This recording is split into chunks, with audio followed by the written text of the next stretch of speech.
Et on essaie uniquement de regarder un usage là, et si cet usage, le citoyen consommateur, parce que c'est lui qui va le transposer là-bas, qu'est-ce que ça fait? C'est-à-dire, c'est tout bête, hein. J'ai acheté un blue jean ce matin, j'ai tagué l'étiquette, j'avais tout le mode d'emploi pour laver mon blue jean, je vais l'après-midi dans la pharmacie d'en face, je prends une boîte de médicaments, il ne se passe rien. Vous bougez les mecs? Ah non, je t'explique, c'est plus compliqué, parce que tu comprends la posologie, les autorités de marché, les machins, les trucs. Attends, je t'ai pas demandé des excuses, je t'ai demandé quand. Mais c'est impossible. C'est peut-être possible, impossible pour toi, petit français. Mais je sais pas, dans tel pays, dans tel pays, dans tel pays, c'est pas impossible. Voilà. Donc on arrive dans ce genre de réflexion. Donc, si vous voulez, il suffit de regarder les usages qui existent aujourd'hui. Et nous, chez nos cherches, on a un écueil, on ne veut pas aller dans la futurologie. Donc, on ne fait pas de futurologie, on laisse ça à d'autres, mais on regarde les usages d'aujourd'hui. Voilà, c'est très important. Ensuite, la question sur le clash, la vitesse, sharing economy, etc. C'est ce que j'ai essayé de vous dire tout à l'heure, c'est que, en général, les premiers marchés auxquels s'attaque la sharing economy, ce sont les plus durs. Donc on reprend Airbnb.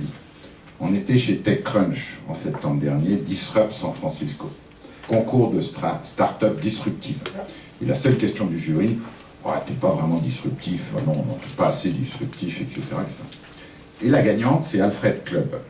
Et donc, une entrepreneuse superbe, présente son truc, il y a un marché énorme à San Francisco, c'est tous les geeks qui ne savent pas maintenir leur appartement. D'accord?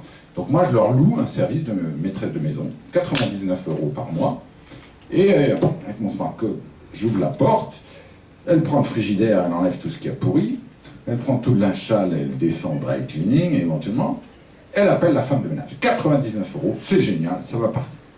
Le jury, ah non, vous vous rendez compte, en termes d'adoption, etc., c'est pas évident, ça va pas marcher. Et là, elle est excellente.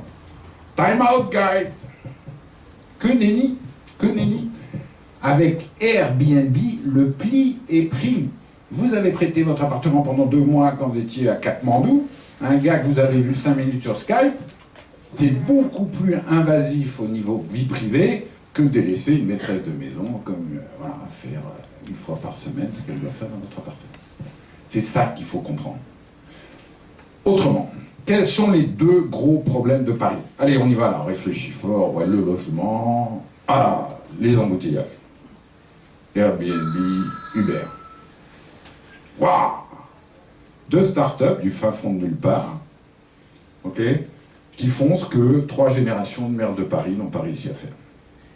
Ok? Vous connaissez l'histoire d'Uber, hein, qu'est-ce que c'est que ce bordel à Paris, avec le taxi où on veut. Et eux, qu'est-ce qu'ils font? Ils font un moteur intelligent sur le forecasting de la demande. Comment ça marche? Il dit, toi, t'es libre à 14h52, tu vas au Trocadéro. Si à 15h04, t'as pas pris plus de passagers, tu vas à Port-Dauphine, et ensuite tu vas à Levallois, parce que la demande va être là. Wow. Alors il y a un ministre socialiste, ou un député socialiste qui dit, il n'y a qu'à leur piquer le software et le donner à tout le monde. Ouais, d'accord, bon, peut-être pas inventé, mais... Alors, il y a un autre élément très amusant. Il y a un très bon article du Monde, là, il y a 15 jours, sur vraiment la sharing economy. Parce que là, ce qu'on vous a dit, il y a plusieurs composants dans la sharing economy. Il y a le... je ne sais plus comment dire en français, le peer-to-peer, individu à individu, PRAPR. Et puis il y a le fait que le centre du réacteur, est-ce qu'il est open source ou il n'est pas open source? Et donc vous avez d'un côté les Uber, les Airbnb, les Lyft, où c'est pas open source. Et de l'autre côté, vous avez des Wikipédia, des wikis, tout ce que vous voulez, leaks, des wikis, où c'est open source. D'accord? Donc c'est vrai que en termes de sharing economy, Uber, ça fait surtout la fortune des fondateurs d'Uber, des actionnaires d'Uber, etc.